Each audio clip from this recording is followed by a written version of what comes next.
Outside the courthouse in Saskatoon, Sheree Fertuck's sisters are relieved, but they're not surprised that the judge found Greg Fertuck guilty of murder.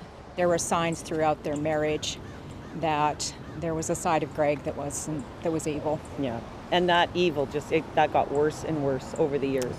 Mom had said to him, I think at one of the times when I believe he said he should just kill the bitch, something to that effect. And Mom said, Greg, what would that do? She said that would leave you in jail and that would leave the kids with no mother. And that's exactly what has happened. Yeah. So it was his choice, and now he's suffering the consequences of it. Greg's consequences involve a life behind bars. The mandatory sentence for first-degree murder is life in prison, although Greg's journey in court might not be over just yet. But for now, the judge's ruling has provided some closure to Sheree's loved ones, even though her remains have never been found. Greg believed the Crown couldn't prove its case without her body, but the judge is clear on how that is possible. He's also clear on what the evidence shows about Greg's dark side.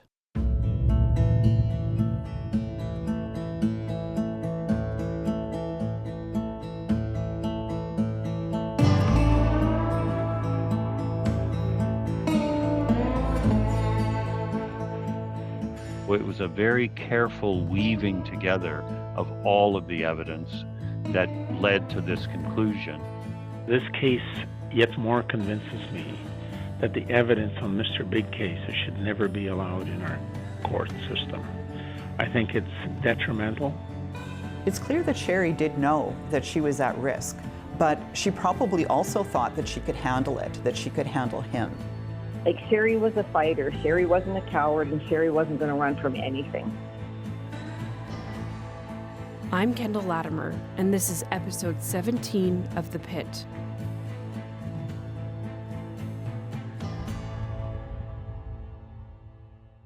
When someone is convicted of murder, their lawyer usually talks about what's next. But Greg chose to represent himself. So after the decision, he was taken back to cells, and no one spoke on his behalf. Morris Bodner used to talk about Greg's defense. He represented Greg alongside Mike Nolan, but the legal team withdrew from the trial. The lawyers said Greg damaged their relationship beyond repair and destroyed their trust. Morris retired after that.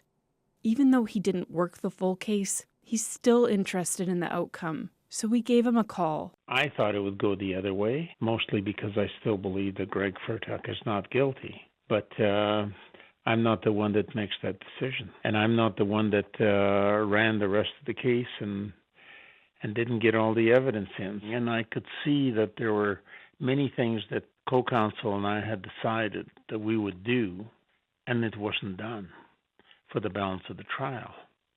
And I could see that he was missing the point when he was representing himself and didn't do the appropriate things. This is one of the most fascinating cases I've been on, and fascinating in the sense of all the issues that were involved in it, from Mr. Big, and that may become an issue in the future for him, but someone else will have to handle it. Justice Richard Daniluk found Greg guilty. If Greg is not happy with the decision, he can appeal to a higher court. But there's a time limit. The appeal notice must be filed within 30 days of the sentencing hearing.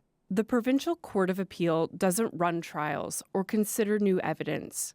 It won't change a decision just because someone thinks it's unfair. It's up to the person appealing to prove the decision was wrong. They have to show the judge didn't understand the facts, or that they didn't apply the law properly, and they have to show that the errors affected the outcome. The appeal court can choose not to hear it. If the court allows it, the judges can change the conviction or overturn it, ordering a new trial. I would think that there are countless grounds of appeal. And again, it comes down to even matters like the Mr. Big scenario. Was it properly done in light of Greg's injuries? Were the results of it admissible in light of the serious injuries he suffered? Morris is pointing to the voir dire ruling, how the judge decided to allow the Mr. Big evidence into the trial. It's a lengthy decision, but in a nutshell, the judge says Greg was a fair target. His confessions were voluntary, not given because of bribes, threats, or intimidation, and that the police followed the guidelines. The judge also analyzed Greg's head injury, the one Greg suffered partway through the sting. He says Greg was given time to heal and that Greg re-engaged with the sting willingly. In fact, Greg became a better target for the operation because he had sobered up. Still, Morris has his doubts. This case yet more convinces me that the evidence on Mr. Big cases should never be allowed in our court system. I think it's detrimental. I think it's sending innocent people to jail. And it isn't allowed in certain places, but it is in Canada, so I'm not sure there's the appropriate thing. That's what Greg's former lawyer thinks. Other lawyers have also been watching this case. My name's David Butt, and I am a Toronto-based criminal lawyer and former prosecutor in Ontario. He says the judge's ruling was incredibly thorough, and for good reason. He had an unrepresented accused person. It's incumbent on the judge to be and to appear to be scrupulously fair and to give very careful consideration to every aspect of the case, because a self-represented accused may or may not be able to advance arguments about weaknesses in some aspects of the case. So it's really incumbent on the judge to go over everything very, very carefully so that the absence of a defense lawyer doesn't end up being a cause for criticism that the judge somehow took a shortcut. David agrees there's an opportunity for Greg to appeal because of the voir dire ruling. But unlike Morris, he doesn't think it will be easy. Justice Daniluk was so careful in his explanations. So while it could be grounds for appeal, David thinks it would be an uphill battle. So it was a very careful weaving together of all of the evidence that led to this conclusion. And it's the strength of that weaving together that makes for the cogency of this conviction. For many, the judge's logic was clear, but Morris Bodner still has questions, not just about the evidence, but what the Crown didn't have, Sheree's body. I'll be thinking about this case forever until they find her. I'm not convinced that she's dead, but I'm also not convinced that she's alive. The judge says there is no evidence that Sheree is alive.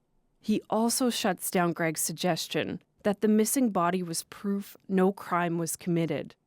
As Greg closed his case, he told the prosecutor, "Show me the body."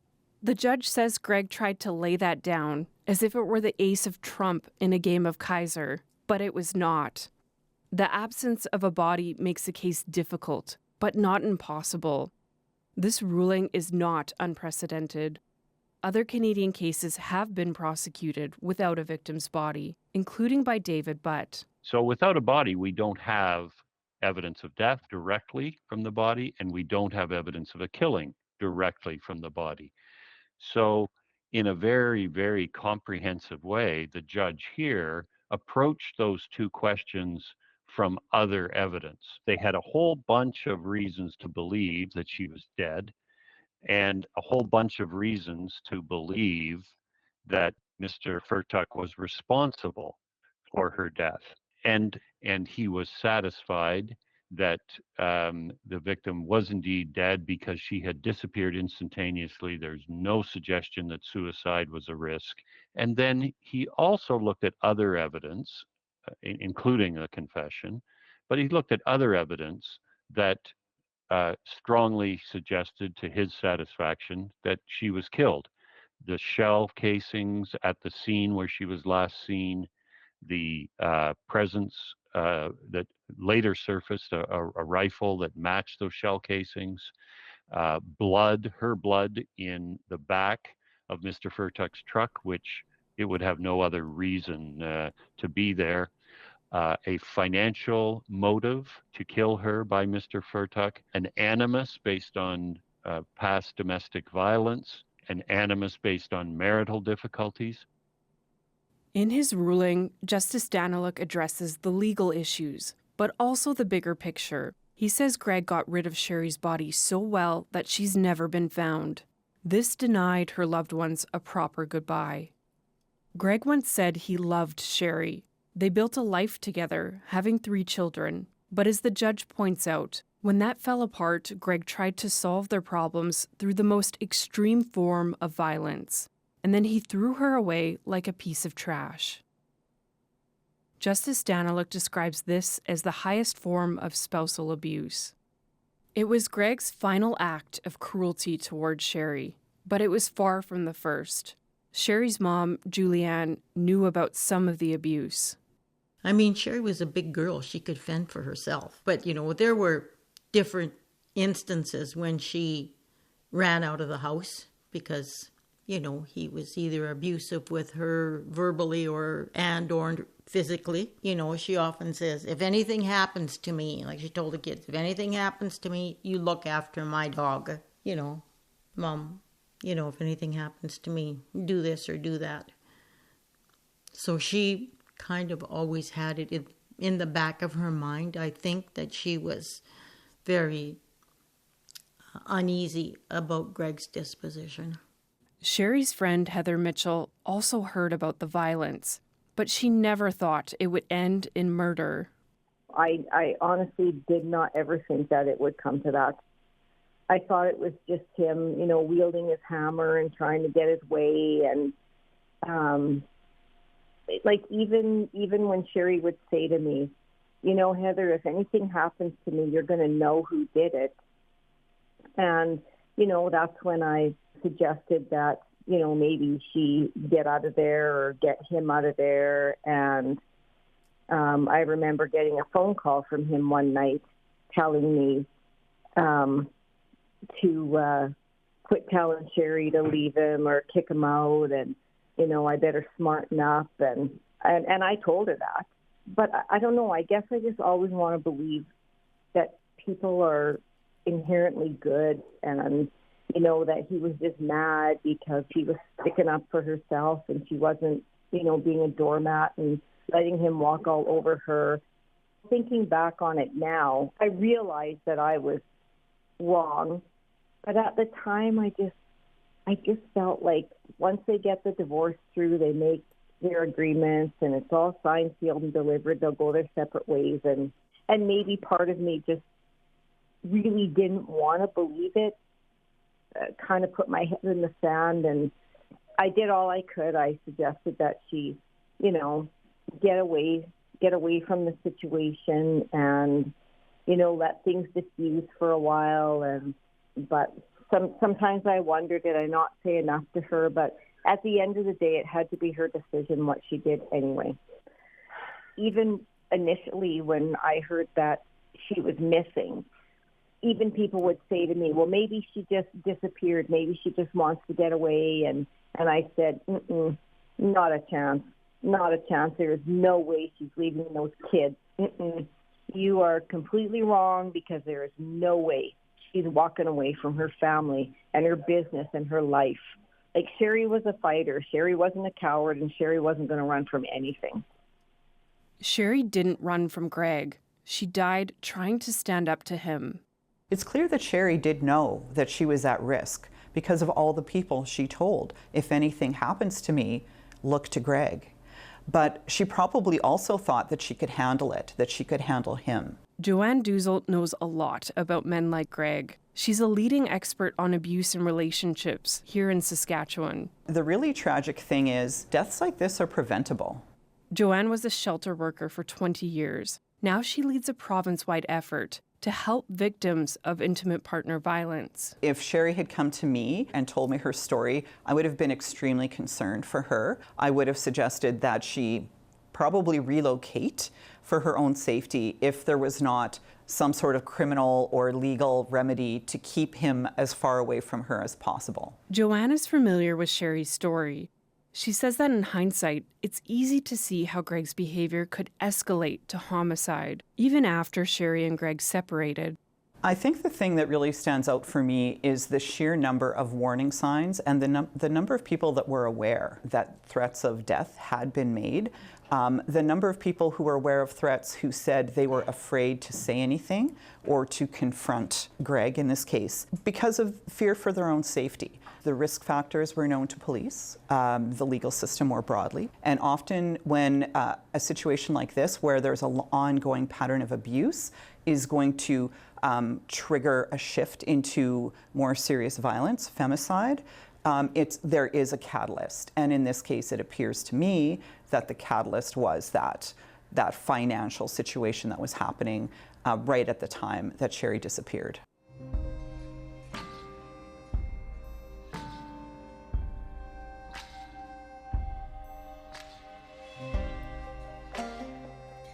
Sheree and Greg's divorce never went through because they couldn't agree on how to split up their property. While the dispute simmered, Greg struggled financially. His accounts were in overdraft. He needed cash to pay off his debt, but he also needed Sheree's permission to access his retirement funds. She said no. He owed her money, and she wanted to work out their issues first. Right before the murder, Greg was working out at the pit. Instead of getting away from him, Sheree kept Greg close. Business was booming, and she needed extra hands. Greg knew the area, the job, and the equipment. But then she caught him trying to inflate his hours. She confronted him and tried to stop his paycheck. And then he killed her.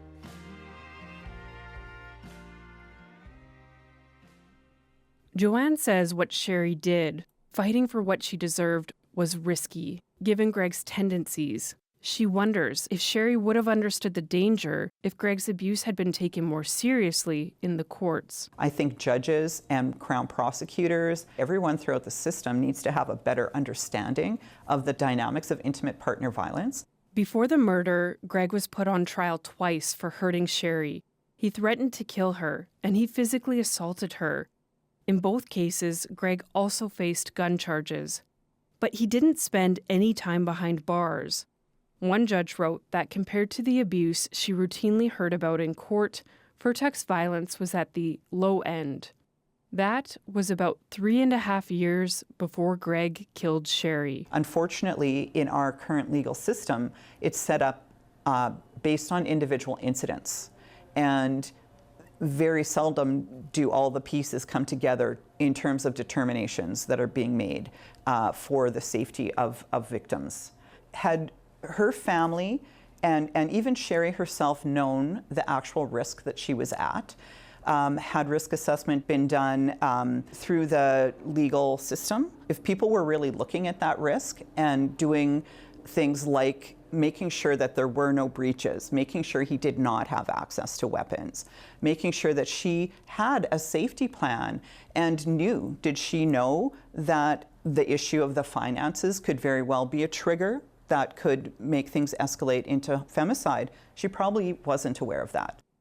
Joanne says it's easy to see the warning signs in hindsight, but in the moment it can be difficult. Not just for the victim, but for their loved ones too, because they don't know the scope of the issue. They only have one piece of the puzzle. Unfortunately, it's very common for multiple people to know what's going on, but it's also common for there to be knowledge within different systems.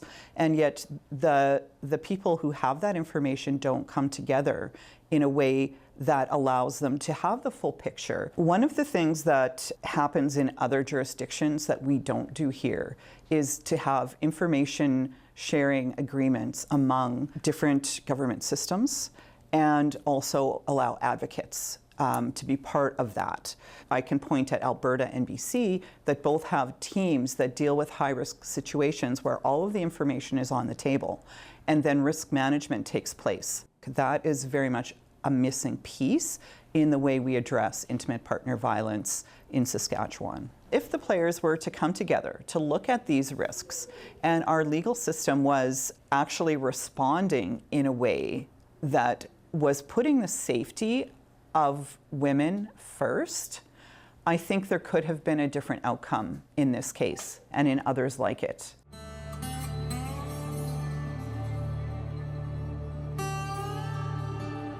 Sheree's story is unique, but in Saskatchewan, the way her life ended wasn't.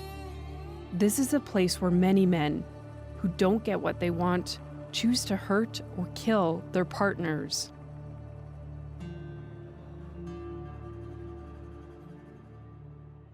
It's no secret that Saskatchewan has the highest rate of police-reported intimate partner violence among the provinces in Canada. Saskatchewan also has the highest per capita rate of intimate partner homicides. We're a small population, but per capita, we're losing more people.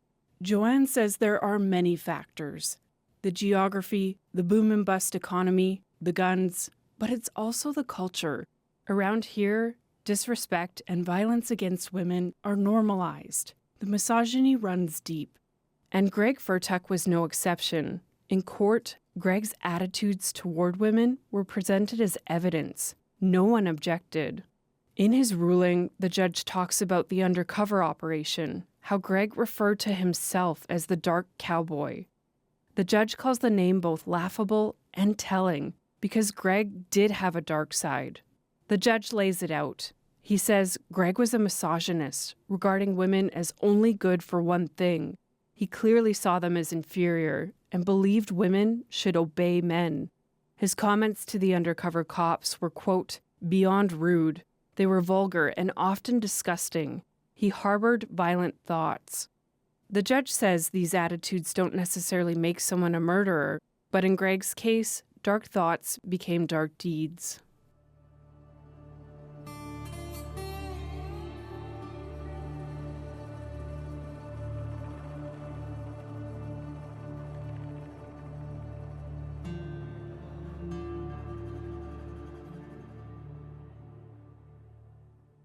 There's nothing I could say to someone who's already committed intimate partner femicide. I think where we need to focus is on young people. We need to make sure that young people don't grow up with attitudes that diminish women. I think we need to support boys and young men in being emotionally healthy. Sheree was a mother, she was a daughter, she was a sister. Her disappearance that's not one number. When you look at the stats, that looks like one number, but there's a greater number, a rippling effect of people who've been impacted by the loss of Sheree.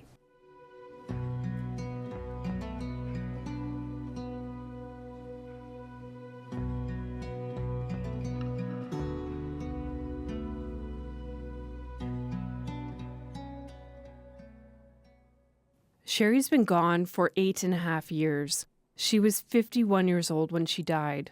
She's missed so many little moments and milestones too. Graduations, holidays, anniversaries, births. That's been on Heather Mitchell's mind as she thinks about Sheree. I'm sitting here thinking, oh man, I can't wait to be a grandma and experience all the things that come with that. And for her, she was a grandma and it was just tragically torn from her. But I remember in our phone conversations and our visits, I mean, a lot of it was, just her sharing how much the little guy meant to her. And, what is even more sad is the fact that little guy, already had a relationship with grandma, and then all of a sudden she's ripped away from his life. So, I guess you pray that, he was young enough that there won't be lasting scars because of it. I still am trying to keep her alive in my memories and all the fun that we used to have together, and just as best I can. Like, I don't like to think about her as a murder victim. That hurts when I think like that.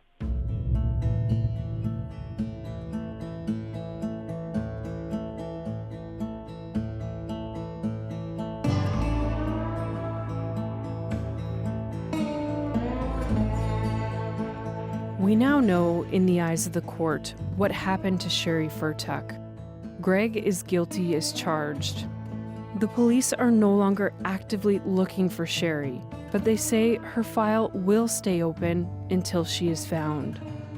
This is something her family and friends will always hope for. The Pit is a CBC investigative podcast. This episode was put together by me, Kendall Latimer, and our senior producer, Corrine Larson. Editorial guidance came from Paul Dornstouter. Our senior managing director is David Hutton. This podcast project unexpectedly lasted for years. It would not have been possible without the ongoing support of colleagues at the CBC. A special thanks to the original hosts of The Pit, Alicia Bridges and Victoria Din. Most importantly, thanks to everyone who spoke with us through the years, especially Sheree's family and friends who opened their doors and their hearts to us. Thank you for your trust. And thank you for listening. As always, you can get in touch with us at thepit@cbc.ca.